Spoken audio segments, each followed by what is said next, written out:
নমস্কাৰ মই দীক্ষু আজি আসলতে এই ভিডিওটো প্ৰস্তুত কৰিছো এই কাৰণে যে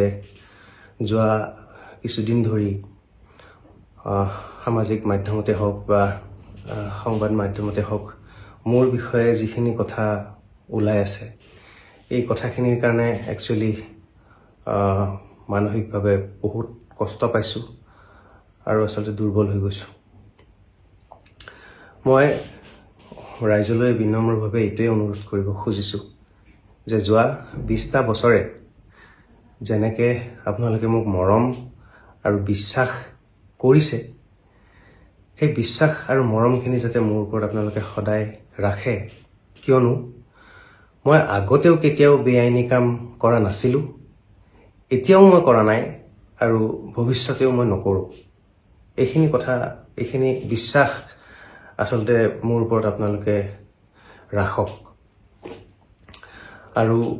আৰু এটা কথা ওলাই আছে যে মোৰ কিবা গাড়ী বা মোৰ সম্পত্তি বা উপহাৰ পোৱা বুলি যে এইটো কথা আসলতে নহয় মোৰ যত সামান্য যত শক্তিৰে যি মই আৰ্জন কৰো সেইখিনিৰে মই বহুত কষ্ট কৰি মোৰ গাড়ী বা মই থকা ঘৰটো মই ক্ৰয় কৰিছো আৰু হেয়া লোনতে ক্ৰয় কৰিছো মই হেয়া লোন এতিয়াও চলি আছে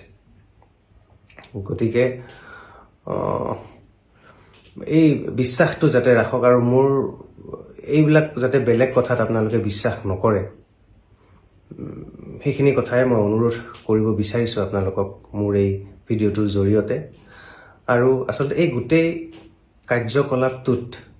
মই নিজেও ভুক্তভোগী আৰু যেহেতু মই বেআইনী কাম কেতিয়াও কৰা নাই আইনৰ যেটো প্ৰক্ৰিয়া আছে যেটো প্ৰক্ৰিয়াত অনুসন্ধান চলি আছে এই অনুসন্ধান প্ৰক্ৰিয়াটোত সকলো ক্ষেত্ৰতে মোৰ সৰ্বতো প্ৰকাৰে সহযোগিতা থাকিব বুলি মই বদ্ধপৰিকৰ যি কোনো কোঅপাৰেচন মই লাগিলে কৰি মোৰ ফালৰ পৰা যেহেতু মই একো বেয়া কাম কৰা নাই এইখিনি সাহস মোৰ আছে গতিকে সকলোৱে যাতে বেলেগ কথাত বিশ্বাস নকৰি মোৰ প্ৰতি বিশ্বাস আৰু মৰমকণ যাতে সদায় ৰাখে সেই মোৰ বিনম্ৰ অনুৰোধ ধন্যবাদ